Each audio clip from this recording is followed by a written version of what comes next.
Good afternoon and welcome to today's webinar, Nature's Sweet Surprise, an overview of Stevia and monk fruit sweeteners. I'm Leslie Samay, Director of Professional Development at Great Valley Publishing, and I'm the host for today's show. Before we get started, I have 3 points of housekeeping. First, in order to claim your credit, you'll have to stay with us for the entire hour-long presentation. Second, if you have a question, please use the comments box on the left-hand side of your screen to send your question over to us. We will try to address as many questions as time allows. Finally, Nature's Sweet Surprise, an overview of Stevia and monk fruit sweeteners, awards 1 CPEU in accordance with the Commission on Dietetic Registration's CPEU Prior Approval Program. The responsible provider for this activity is Heartland Food Products Group. And now just some brief disclosures. Vandana Sheth has the following relevant disclosures to report. She is a consultant and advisory board member for Heartland Food Products Group, maker of Splenda brand products, and Sanofi. She's a member of the General Mills Speakers Bureau and an ambassador for Impossible Foods Health and Nutrition Food Council. Funding from non-CPE revenue for CPE planning, development, review, and/or presentation has been provided by Heartland Food Products Group. And now I'm pleased to introduce today's presenter, Vandana Sheth. Vandana is a nationally recognized and award-winning registered dietitian nutritionist, certified diabetes care and education specialist, certified intuitive eating counselor, CEO of a successful nutrition and wellness coaching business, global media spokesperson, and author of My Indian Table, Quick and Tasty Vegetarian Recipes. She's passionate about positively impacting people with science-based nutrition information that's simple, realistic, and flavorful. Vandana graduated with highest honors from California State University at Los Angeles and completed a certificate program in gerontology and a certificate program in food allergy management. In her free time, she loves to dance, go on long hikes with her dog, make quick and tasty meals, enjoy fine wine and dining experiences, travel, and spend quality time with her husband and 2 young adult sons. And I just want to make a quick mention that Vandana just told me before we started that she's receiving the Academy's Diabetes Educator of the Year Award at FNCE this October. So we want to extend our congratulations to you, Vandana. And with that, I'm going to turn it over to you to get our show started. Thank you so much, Leslie, for that warm introduction, and so excited to be here to present on this topic.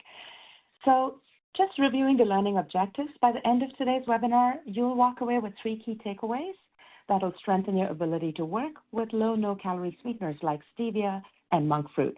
You'll be able to clearly detail the regulation process for low, no-calorie sweeteners, understanding how these sweeteners are reviewed and approved by major regulatory boards like the FDA and how they are deemed safe for consumption. We'll also dive into the research helping you interpret the current body of literature related to stevia and monk fruit. You will gain insights into health impacts, safety data, and potential benefits. Finally, we'll discuss some practical uses, how to incorporate stevia and monk fruit as effective sugar alternatives in a variety of settings, including some of my favorite recipes, recommendations for your clients, and potential product development. So let's start with this slide. This one is based on the IFIC, International Food Information Council 2024 Food and Health Survey. They identified that low in sugar as a definition of healthy remains a top topic of interest. 76% of people state that they are trying to limit or avoid sugar, which highlights a growing awareness about the negative effects of added sugar on health. Many associate high sugar intake with increased risk of diabetes, obesity, and heart disease. Low in sugar remains one of the top definitions of a healthy food. This is critical for us as healthcare professionals to consider when guiding our patients or clients. As consumers seek out products with less sugar, there's an opportunity to recommend alternatives, natural alternatives like stevia or monk fruit, to maintain sweetness without compromising health. Added sugar is the most common reason for avoidance of certain foods. Reducing sugar is a key strategy in managing diabetes and improving overall health. As dietitians, I believe we play a key role in helping people understand how to reduce their sugar intake in a practical and sustainable way. So why do consumers turn to low, no-calorie sweeteners? There are a few reasons. First, 39% of people reported using these sweeteners to help save calories. For those with diabetes and those managing weight, swapping out sugar for low-calorie sweeteners can help create a calorie deficit without losing sweetness in foods. 27% prefer the taste of low, no-calorie sweeteners. Taste is critical. We know that food decisions are driven by taste. And so monk fruit and stevia are both considered to be pleasant, natural sweetness without bitterness associated with some artificial sweeteners. 25% prefer the sweetness of low, no-calorie sweeteners. The sweetness profile of low, no-calorie sweeteners can differ slightly from traditional sugar, but both stevia and monk fruit offer sweetness that's often much more concentrated than sugar. And 14% of people use low, no-calorie sweeteners based on the recommendation of a healthcare professional. As dietitians and healthcare providers, our role is crucial in helping guide these food decisions for our clients without compromising flavor and helping them achieve their health goals. So, key takeaway from this slide is that consumers are clearly prioritizing low sugar options for better health outcomes, especially in the context of diabetes and weight management. Low, no-calorie sweeteners like stevia and monk fruit provide versatile options, and as healthcare providers, we can guide our clients in selecting the appropriate option for them based on their needs and preference. So let's look at this slide. What we see is as advances in technology and innovation in the low, no-calorie sweetener category has progressed, we are seeing an uptick in products that utilize these, especially as a society where we are seeing that consumers want transparency in labeling. And I think we're becoming more involved and proactive rather than reactive to our health, which is great. So because of this public awareness, food manufacturers are reformulating their products or offering product alternatives that are sugar-free. One study published found a decrease in purchases of caloric sweeteners and increases in non-nutritive sweeteners when comparing data from 2002 to 2018. There was a reduction in purchases of saccharin and aspartame, but an increase in purchase of stevia as well as sucralose. All in all, the main takeaway here is that purchases and consumption of caloric sweeteners and sugar-sweetened beverages is reducing, and low and no-calorie sweeteners is increasing. Specifically, stevia and sucralose have increased, but we may start to see monk fruit and stevia increase even more over time, since these are more plant-based sweeteners which have had a lot of buzz.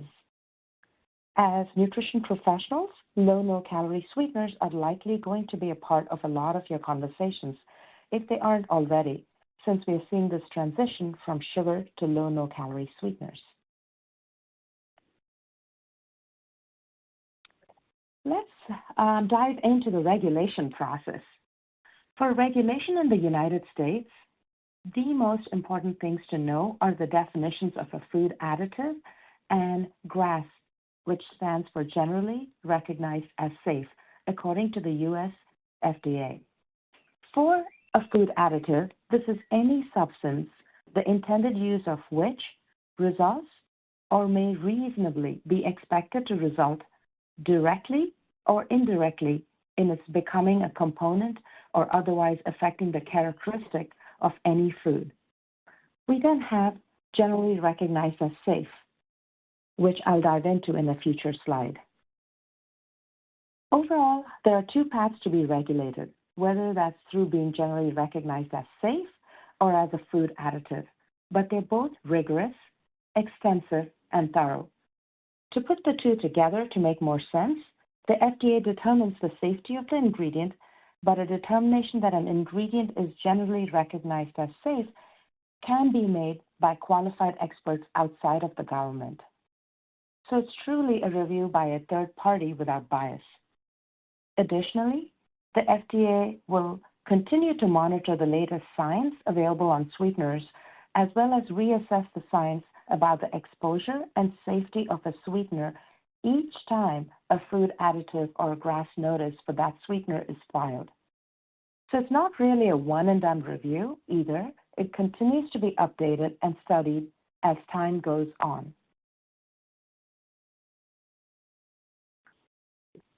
So when it comes to generally recognized as safe, you may be wondering, what determines an ingredient to be approved as a food additive or under the GRAS, which is the case for the sweetener monk fruit? Well, it must meet one of the following two conditions to be approved as generally recognized as safe. First, it must have a history of safe use that has been established and a significant number of people consume that ingredient prior to the enactment of the Food, Drug, and Cosmetic Act of 1958.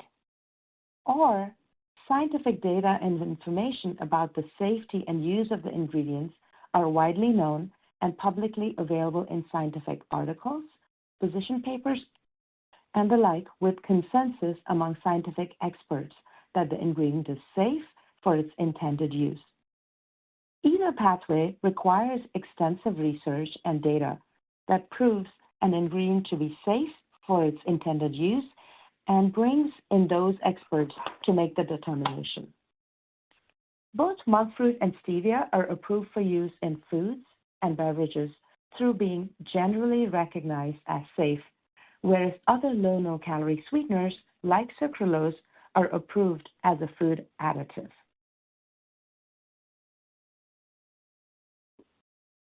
Just to provide a further visual of what we are illustrating, you can see this bar chart with the red bar is the no observed adverse effect level. So no adverse health outcomes at that level of intake. We still take that and divide it by 100 for a safety factor to get the acceptable daily intake, or ADI.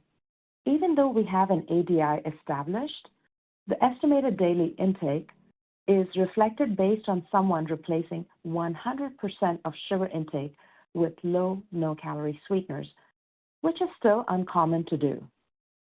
So the estimated daily intake is still less than the acceptable daily intake.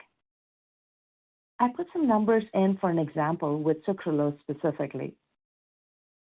The no observed adverse effect level is 2,600 packets per day. So we take that and divide it by 100 for the ADI, or acceptable daily intake, to get to 26 packets per day. This would be more difficult to do, and we know that the estimated daily intake of sucralose is about 8 packets per day, which is only 30% of the acceptable daily intake. Also keep in mind, the ADI is looking at lifetime use, so this is saying to meet the ADI, you would need to consume 26 packets per day each day of your life. So even in the short term, if you go beyond 26 packets, it's not a concern unless the short-term use becomes a lifetime use. But again, it would be a challenge to get 26 packets each and every day of a lifetime.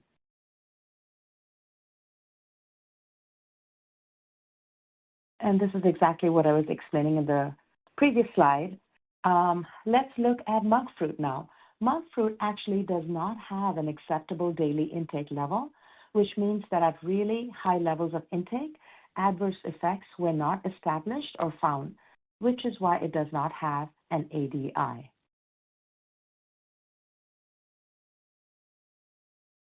Before we transition to insights on research about preference or desire of sweetness and information on low no-calorie sweeteners and gut health, I wanted to share some of these trusted regulatory organizations that support the use of low and no-calorie sweeteners. Organizations like the Academy of Nutrition and Dietetics have put out position papers that state a preference of sweet taste is innate, and sweeteners can increase the pleasure of eating, and consumers can safely enjoy non-nutritive sweeteners. The American Diabetes Association also states that non-nutritive sweeteners can reduce overall calorie and carbohydrate intake as long as individuals are not compensating with additional calories from other food sources. So with that, sweeteners are some of the most thoroughly researched ingredients in the world and have a long history of use and safety because of the strict pre-market research that has been completed before approval. These graphs here are adopted from the FDA. On the left graph, it provides a visual into the ADI of each low, no-calorie sweeteners that shows both the ADI in terms of packets per day, but also the dosage of milligrams per kilogram of body weight per day. By knowing this information, we can see that it will be more than a challenge to meet the acceptable daily intake level. I thought you would enjoy this visual to have on hand when discussing low, no-calorie sweeteners with patients or clients. For the graph on the left, keep in mind that the Stevia ADI is based on a high-purity form of Stevia. You will also see that monk fruit actually does not have an acceptable daily intake level, which means at that really high levels of intake, adverse effects were not established or found, which is why, again, it does not have an ADI.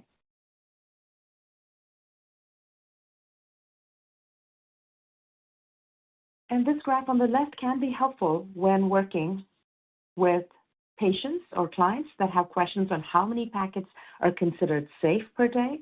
In the packets per day column, this is reflected based on someone that's 68 kilograms or 150 pounds as a general guideline to make it easier.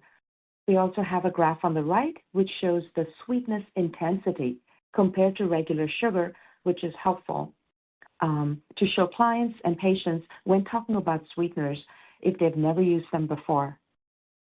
I think sometimes clients will use 3 packets of aspartame and then assume to use the same amount when using sucralose and are surprised by the increase in sweetness levels. So these are both good resources to have on hand when working with your clients, and it should be available for download on your platform today. So again, let's talk about the sweetness. Although the sweetness intensity is different across different sweeteners, one packet of a sweetener is designed to be equal in sweetness equivalency, making one packet of sweetener the same sweetness level as a packet of sugar. So when you're educating your clients about different sweeteners and perhaps talking about using them in coffee instead of sugar, remind them that a packet of sweetness in a packet of sweetener is the same sweetness equivalency as a packet of sugar.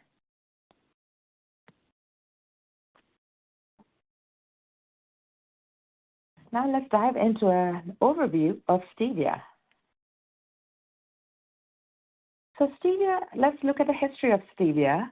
Stevia is a plant native to South America and actually has been used as a zero-calorie sweetener for hundreds of years. Indigenous people would use the leaves of the plant to sweeten the drink or would chew the leaf for their sweet taste. The first scientifically recorded use of Stevia was in 1899 in Paraguay, but was actually recategorized to be an additional member of the sunflower family in 1905. The first commercial use of Stevia was in Japan in 1970 and is still a popular ingredient in Japan even today. But of course, there are several other countries that use it. In 2008, the FDA approved high-purity Stevia extracts as generally recognized as safe, but did not approve and still have not approved crude extracts and Stevia leaf for permitted uses in food. We can only use these high-purity forms or extract of Stevia that you find from the common brands in the Stevia world. And shortly after that approval in 2008 is when we really started to see food and drink products from major CPG brands be reformulated to use high-purity Stevia extracts. In fact, in 2011 alone, over 14,000 new products were launched with Stevia globally. So let's talk about high-purity steviol glycosides.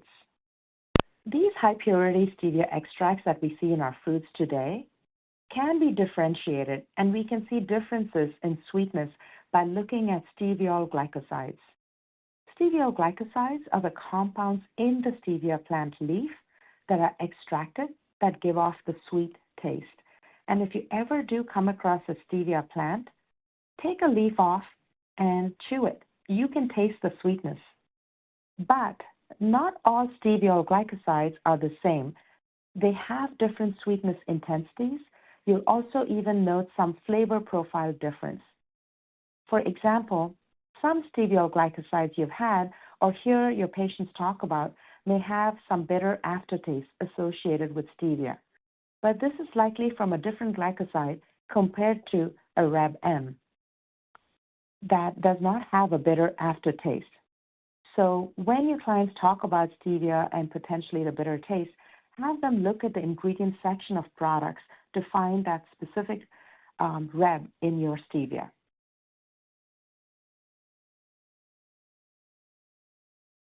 Now let's look at an overview how stevia is created and comes into our packets from the plants. So when we look at stevia plants and turn them into the form that you find in your grocery store, the first step in the process is, of course, the harvest of the stevia plants from the fields where they're grown. They are then taken to a drying facility to dry out the stevia leaf after being harvested. Once dried, the stevia leaf is steeped in liquid similar to what you think of as tea to help bring out the sweetness of the stevia leaf. This fluid is then extracted and crystallized to get it into a granular form and packaged up.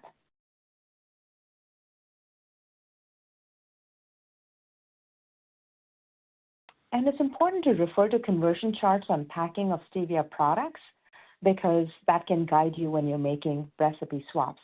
So stevia comes in many different forms, like in a packet, but there's also a version that comes in a granulated pouch that's more ideal for baking, or a jar, or you can even find stevia in a liquid form. There should be a conversion on the packaging that helps show replacing sugar with stevia. Sometimes it may say that if a recipe calls for 1 cup of sugar, to only use half a cup of sugar, or packets may have 1-to-1 conversion for sugar. If it calls for 1 cup sugar, use 1 cup of stevia. All of this information should be on the packaging when you're making recipe adjustments. And if a recipe calls for 1 cup of sugar, don't feel that you need to rip open 25 packets to get to the 1 cup amount. Instead, purchase a pouch version that has a greater quantity. And unlike aspartame that loses its sweetness when heated, stevia is heat stable. So no matter where you use it, whether it's heated or cold, stevia will still remain and retain its sweet flavor profile. Stevia is also able to be dissolved in cooking. So if you're making a recipe where it needs to be dissolved, it'll mix right in. You don't have to worry about any hard or crunchy textures coming into your final product. Now, I often get asked by clients, can you bake and cook with stevia sweeteners? The answer is absolutely yes. Stevia sweeteners are perfect for baking. They're keto-friendly. Compared with sugar, they have a slightly different level of sweetness. So when using the sweetener jar in place of sugar, use half the amount. For example, use half a cup of stevia jar for every cup of sugar in your recipe. Stevia granulated sweetener measures 1-to-1 like sugar, so you can use 1 cup in place of 1 cup sugar. And 1 stevia sweetener packet has the sweetness of about 2 teaspoons of sugar. Stevia sweeteners may be purchased in packets to use in coffee or tea, or in a jar or pouch to have on hand for baking and cooking. And if you're concerned about it dissolving in liquids, stevia dissolves perfectly, and it can be used in microwave cooking. It'll still retain its sweet taste. I often get asked by clients, can stevia be used in frozen desserts? And yes, stevia can be easily used in frozen desserts of all kinds. It dissolves perfectly, and it'll keep it a smooth texture in your frozen treat.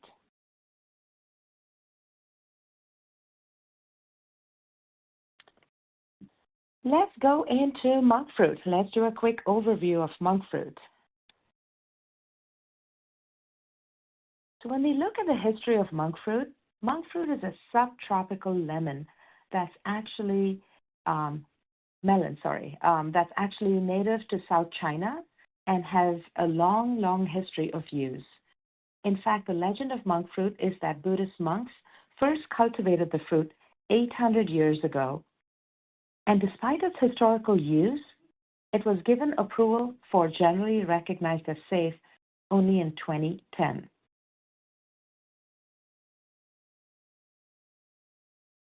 Now let's look at the process of taking the plant and getting it to the package that we see in our stores. The process of making monk fruit to a sweetener from a plant is pretty similar to the process that's for stevia, with a few nuances. The first step, of course, is harvesting.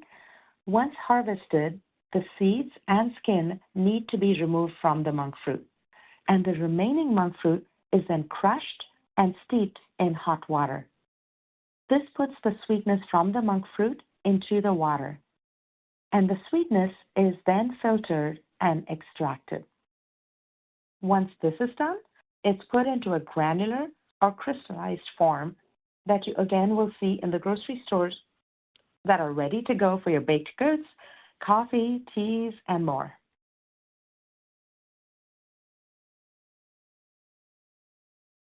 So let's look at some tips and tricks when it comes to baking and cooking with monk fruit. Again, just like stevia, you want to refer to the conversion chart on the packaging to guide you as to how to use monk fruit in your recipes.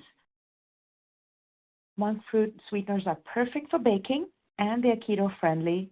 They contain zero net carbs, 0 calories. They work especially well in cookies, cakes, and breads. When it comes to using in frozen desserts, they can be used in frozen desserts. However, it is best to first warm monk fruit sweeteners in a liquid in order to completely dissolve them for a smooth texture to your frozen treats. When it comes to microwave cooking, absolutely monk fruit sweeteners will retain their sweet taste in microwave cooking. I had one client ask me if monk fruit sweetener could be used in high altitude baking, and yes, just keep in mind that with higher altitudes, 3,000 feet and above, usually that requires some minor changes when baking. High altitude baking guidelines generally suggest less sugar and leavening agents and more liquid.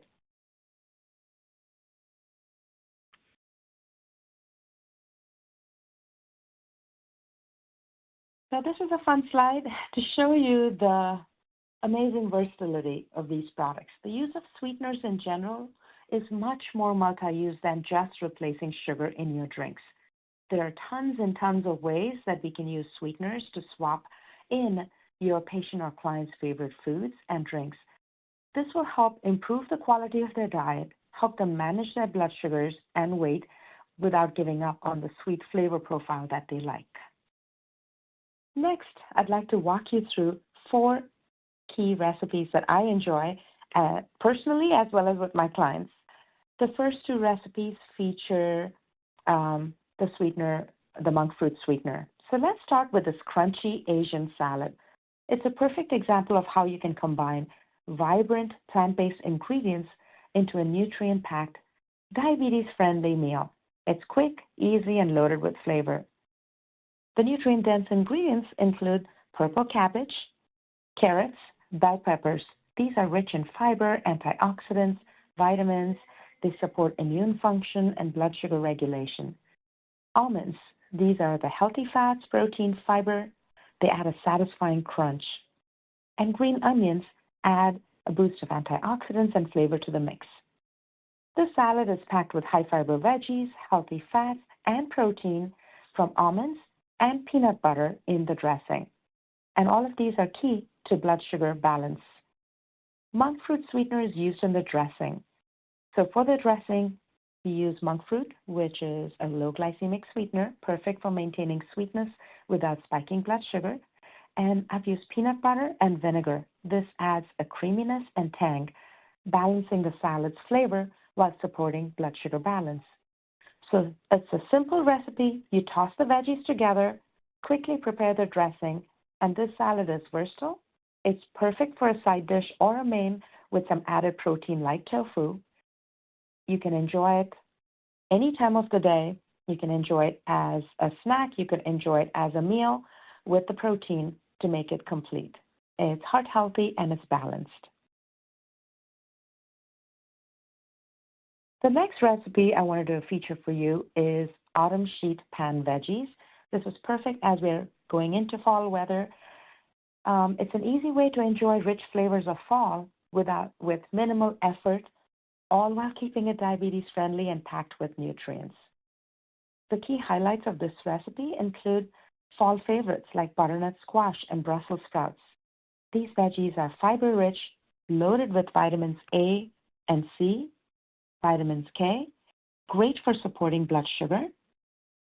It also includes apples, Honeycrisp apples, and monk fruit sweetener for that natural sweetness without spiking blood sugar, and pecans and olive oil. And they add the heart-healthy fat and delicious crunch, keeping the dish satisfying and heart-healthy. You simply toss everything on a sheet pan and roast it. It's quick with minimal cleanup and perfect for a busy weeknight. You can swap in any fall veggies you love, like carrots or parsnips, and top with different nuts for variety, or add seeds instead of nuts. This recipe is versatile, nutritious, and full of flavor. And again, this recipe also features monk fruit.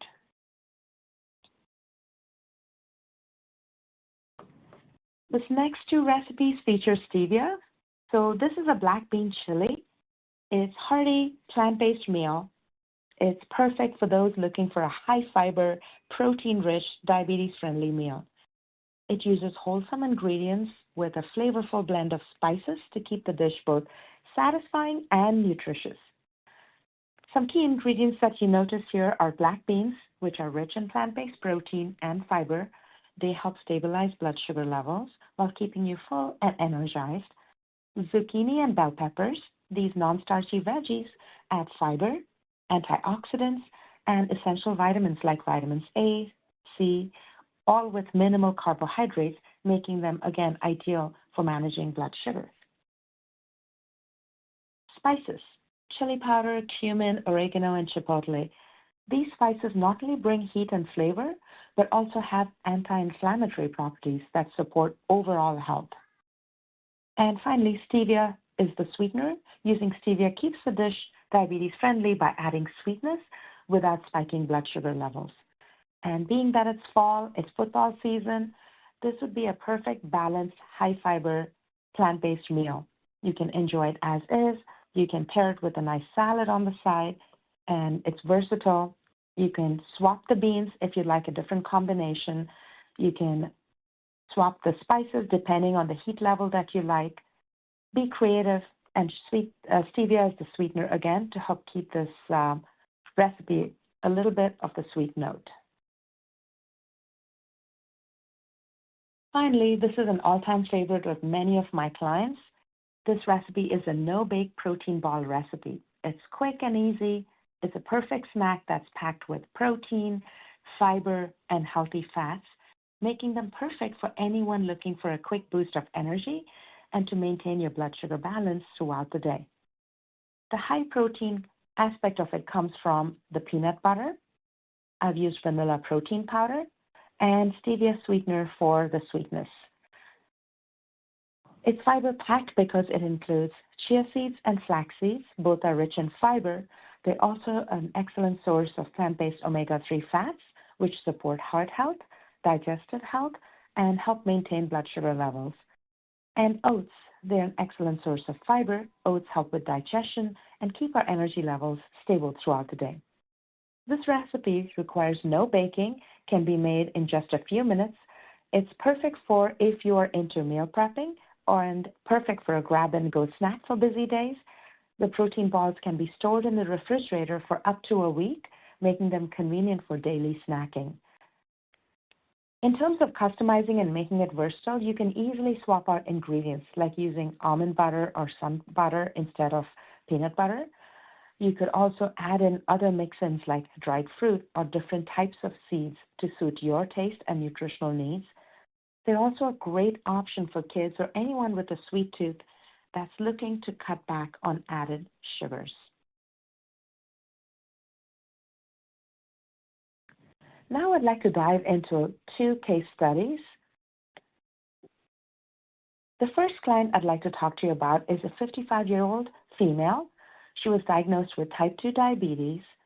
She also has a history of obesity, making blood sugar and weight management ongoing challenges.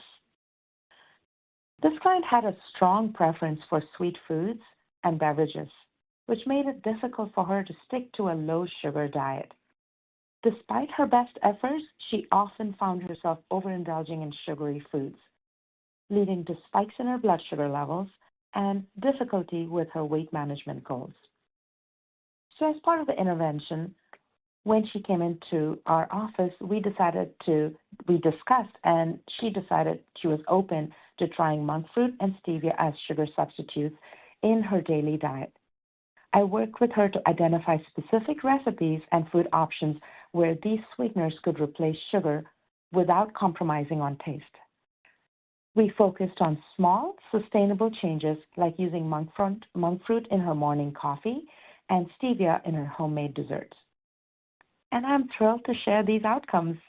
Over the course of 3 months, we saw a significant improvement.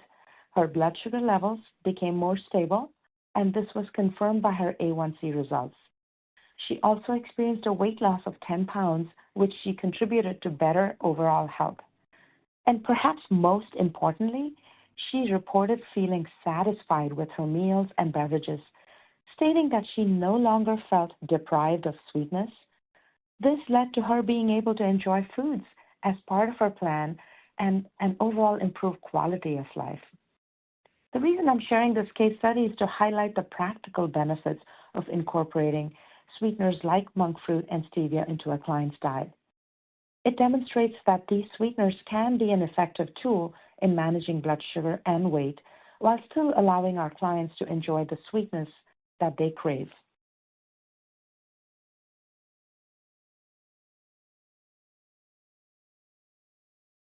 The next case study I'd like to share with you is another client of mine. She's a 40-year-old female who was motivated to reduce her sugar intake for better health. She was especially interested in natural sweeteners, but felt overwhelmed by so many options available, and she wasn't sure how to use them.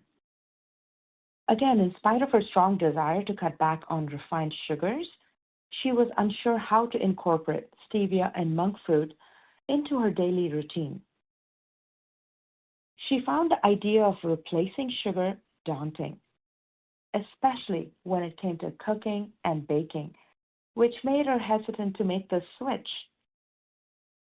So during our sessions, we started with education, walking her through the benefits of different sweeteners.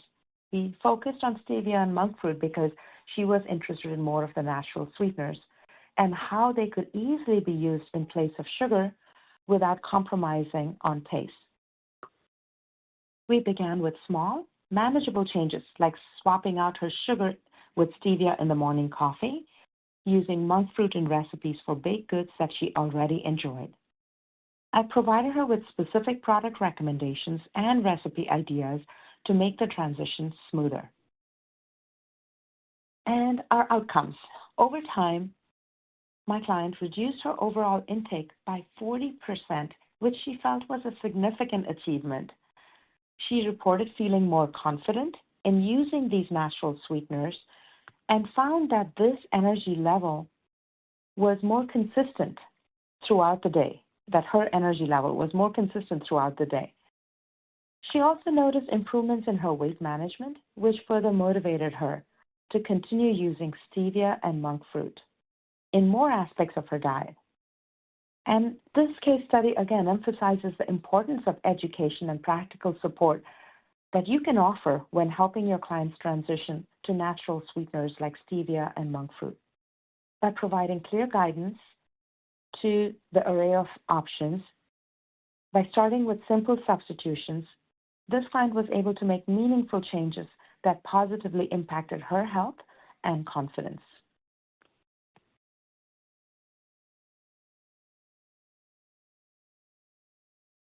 I can't believe we're almost at the last slide.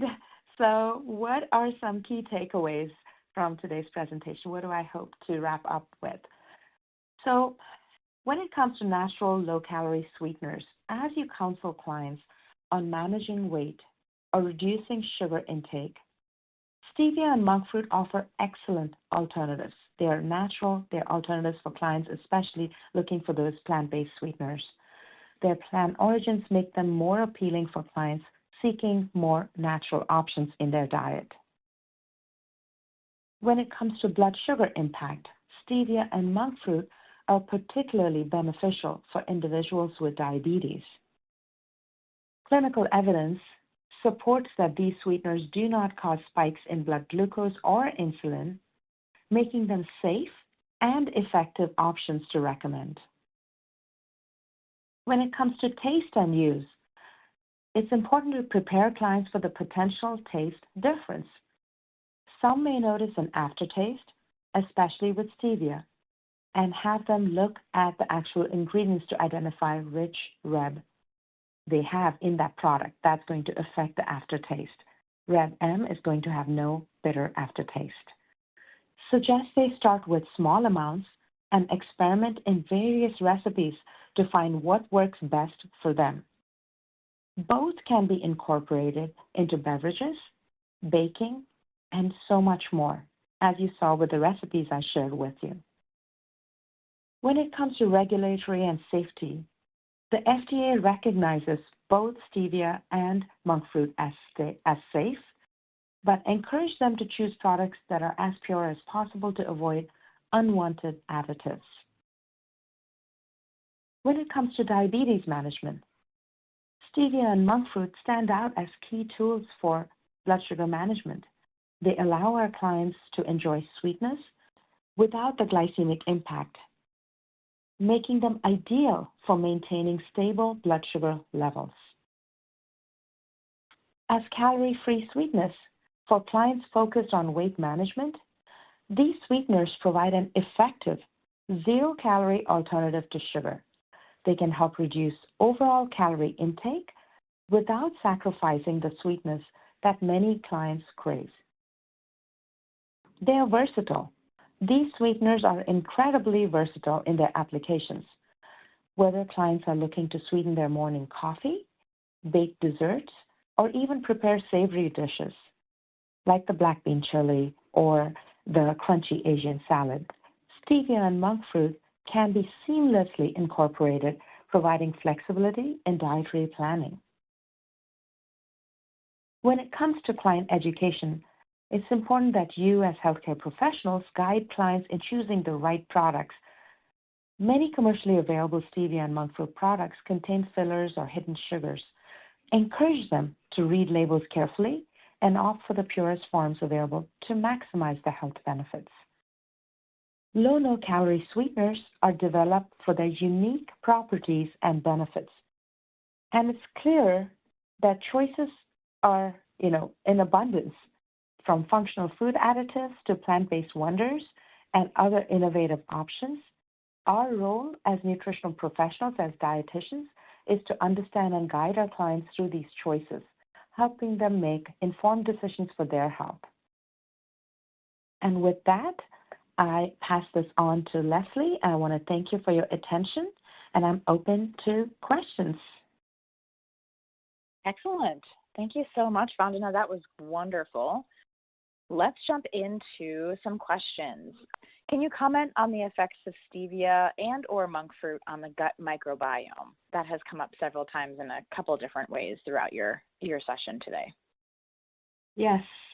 So when it comes to gut health, there's often concerns about using some of these sweeteners, and current research suggests that both stevia and monk fruit have minimal impact on the gut microbiome compared to some sugar alcohols.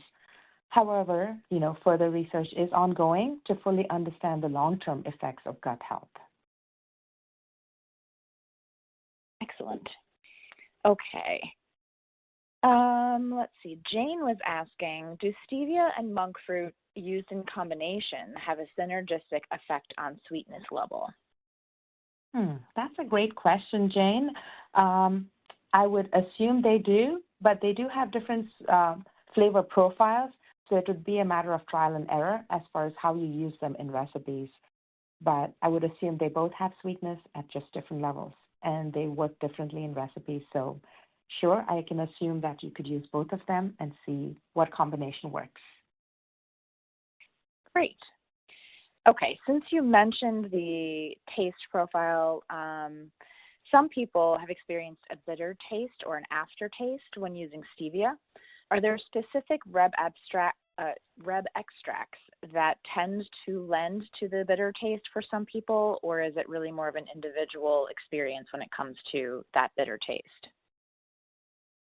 It's a combination. It's both. There are individual perceptions, but there are also specific Rebs that have more of that aftertaste. The one that we know has no bitter aftertaste is the Reb M. So when you're looking at labels, when you look at the ingredient list, if you notice if it's Reb A, B, C, any of the others, there's a chance that it's going to have a little bit of the aftertaste compared to Reb M. Perfect. So we should be looking for that Reb M in the ingredients list. Excellent. Okay. Does stevia, and I guess in the same vein, monk fruit as well, do they have any functional benefits such as reducing blood glucose or blood pressure? What we have noticed, at least with my clients, again, this is based on my practice, I've noticed that some clients find that it actually helps with their blood sugar levels, not just because they've removed the sugar and swapped these sweeteners, but they've actually noticed an improvement in their blood sugars. Great. That's great news. Okay, from Carol, can stevia and or monk fruit cause allergic reactions in folks with allergies to botanically related foods? Yes. So something to keep in mind is, of course, as far as the safety goes, we know that these are safe products, but individual reactions to products can always happen. So it's important that if you are reacting to certain foods, especially if it's in the same family, you want to look into that, discuss that with your physician, because, again, there is always a potential anything can cause an allergic reaction. So if you are someone who has multiple allergies, you may want to get that checked out with your physician, discuss that, and start small, start with a small dose and see how you do with these products. Great. Okay. Switching gears just a little bit, are stevia and monk fruit safe for pregnant or breastfeeding women and children? Yes, according to the data that we have currently, stevia and monk fruit are safe for pregnant and young children. But again, if you're nervous, this is something I would recommend you talk to your physician, make sure that they are on board with that. Great. Okay, switching gears again just a little bit from Karen. She planted stevia in her herb garden. How do you suggest that she uses it? Oh, wow. How interesting, Karen. That's great. Have you actually tasted the stevia leaves? One suggestion is if you notice the slide I had where it went from harvest to all the way to the packets, you don't necessarily need to go through all those steps, but I would suggest steeping the leaves and then using that liquid in some of the products that you want that sweetener in. I've had some clients who actually chew on the leaves for a sweet taste after a meal if they want something sweet. Awesome. Okay, in the same vein as Karen's question, are there any baking recipes or techniques where low and no calorie sweeteners just don't work? Yeah, I haven't experienced any of those recipes, so I can't personally talk about it, but I can go back to saying that in general, they do work pretty well in most recipes. The only caveat is that when you're using it in frozen options, when it comes to monk fruit, you want to dilute it, like mix it in water before you use it. Otherwise, it'll crystallize. It's different. But both of them in all the baked recipes I've used, like cookies, cakes, the typical baked products, I haven't had any issue with them. Great. Okay. I hope I'm not putting you in a corner on this one, but are there any adverse effects or have you seen any research on adverse effects of consuming stevia or monk fruit beyond the ADI? I would say I have not come across that because, again, the ADI, if you looked at the slide where we came up with the ADI, it is significantly lower. And so most clients don't max out on that, so I can't talk to that as far as adverse effects goes. You also want to look at monk fruit. There's no ADI for monk fruit. They haven't seen any adverse effects. So we don't even have an ADI level for monk fruit. Okay, fair enough. From Susan, do you know if there are soda drinks using stevia or monk fruit? So I am not sure. I don't think I've seen any either. Yeah, and again, I know products are coming out in the market. There's so much R&D going on in this space. More and more products are going to use stevia and monk fruit. So if they're not in the market already, I'm sure we're going to see them. That will definitely be interesting to taste for sure. Okay, so another question from, I think, a different Karen. What would you say to a client who might be afraid that a low or no calorie sweetener might be linked to cancer in the long run? These are products that have been researched. These sweeteners have been researched very, very extensively. And there's lots of years of data that we have. And so far, these two products have been safe. If clients are concerned about cancer, we can share some of that research studies. You can talk, depending on your client's interest. With many of my clients, I actually share research articles with them because they really want to know. And so give them that comfort. And there's a huge range of these products as well. So if there's one product that they're more concerned with, we could swap out and try another product and see if that's something they're open to. Many of my clients like the idea of the natural sweeteners like monk fruit and stevia. They are very comfortable using them. Great. And the chat is popping up with all sorts of suggestions for sugar-sweetened beverages that use stevia. One called Zevia, Z like zebra, EVIA. Yes, that's right. Yeah, I remember seeing a commercial recently about it.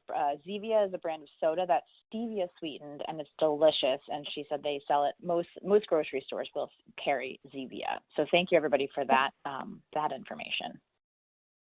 That's great. I completely blanked out on that. So thank you for sharing that. Yes, I'm very familiar with that. Another just comment on the caramelizing stevia or monk fruit. Donna has had experience. She has not been successful with caramelizing stevia or monk fruit on the top of a brulee kind of type of sweet treat. So food for thought and bonus points for anybody who does get a stevia or monk fruit to caramelize, and let us know how you did it. Add to that, what I've found is while you can't caramelize stevia necessarily, you can caramelize the blends. You can find the stevia blends, and sometimes they work in those recipes. So something to look at. Okay, perfect. All right, let's see. All right, so we've gotten some questions, one from Yolanda and a couple other folks. Maltodextrin is seen sometimes in monk fruit in the raw. Do you have any comment or information on maltodextrin in either monk fruit or stevia extracts? They are in the packet. They are in the pouch. When you look at the stevia pouches, they do have maltodextrin. But I don't see any concern with that. Most of my clients are okay with that. It's a plant-based starch that's derived from corn and is often used in stevia products. And you have to keep in mind that when they're trying to make these packets the equivalent for the sweetness, that's why they use some of these additives to get that sweetness level the exact same among all these products. Perfect. Okay. Sorry, it is a safe food additive approved by the FDA. Perfect. Okay. We're back to the caramelized conversation. Karen is wondering if anyone has caramelized sucralose. So put your comments in the chat if anyone's had success caramelizing sucralose. Danita has asked, Vandana, is there any research about these sweeteners and dental caries or dental health, effects on dental health? That's a great question. I don't have it in front of me, but I can see how these would be very helpful for preventing and very supportive of dental health. if that's something that, Anita, you're interested in, we can definitely hop on, like just send me a message and I can try and get some data to you. Perfect. Yeah. Okay. A clarifying point on this one, Vandana. I think you indicated that these sweeteners, stevia and monk fruit, do not stimulate insulin production. Was that, Danita wants to verify that she heard and understood that correctly. I'm sorry, could you repeat that again? Sure. These sweeteners do not stimulate insulin production. Just wants to make sure that that was what you actually said. So stevia doesn't raise blood sugar or insulin levels. Pure stevia doesn't, yes. Okay, perfect. And in relation to Karen's caramelizing sucralose question, Stacy has said monk fruit allulose blend will caramelize. So there you have it. Mm-hmm. Everyone's going to be trying creme brulees this weekend with caramelized monk fruit allulose blend. Okay, from Anita. Earlier in the presentation, you stated that one pack of one of these sweeteners are designed to equal one packet of sugar. But then there's also information about stevia, one packet of stevia equaling 2 teaspoons of sugar. Is there a difference? Mm-hmm. Perhaps it was just misheard. Yes, I realized that as I was saying it, so thank you for catching that. Yes, one packet of stevia has the sweetness of as if it's like 2 teaspoons of sugar. Okay, perfect. Thank you. Thank you, Anita, for that clarification. From Alessandra, how many grams are in one packet of stevia and or monk fruit? This might be something that's more of a read the label kind of a question. Yes, I would say please read the label. There's lots of information on the packaging, especially also when you're looking at conversion or using it in a recipe. The packaging information is very, very helpful. Excellent. Okay, this will be our last question from Gloria. Is there any concern with sugar alcohols that are connected to these products and any adverse effects relating to sugar alcohols? Okay, so the difference between stevia, monk fruit, and sugar alcohols is stevia and monk fruit are non-nutritive sweeteners with no calories, while sugar alcohols will contain some calories and sometimes may cause digestive issues in sensitive individuals. Excellent. All right. Well, that was a good one to end on, I think. Thank you so much, Vandana. There was a lot of excitement about today's presentation. You had some great questions, some tricky ones, so we appreciate you sharing your expertise and joining us for this important topic. Thank you so much for having me. And with that, we've come to the end of the webinar and the top of our hour. Your attendance certificates are now available to download. You can follow the instructions that are on the screen in front of you or refer to the final slide of the presentation handout for more information on how to complete the webinar evaluation and access your certificate. The credit claiming email will be sent out within the next 24 hours, likely within the next couple hours, usually by the end of the day today.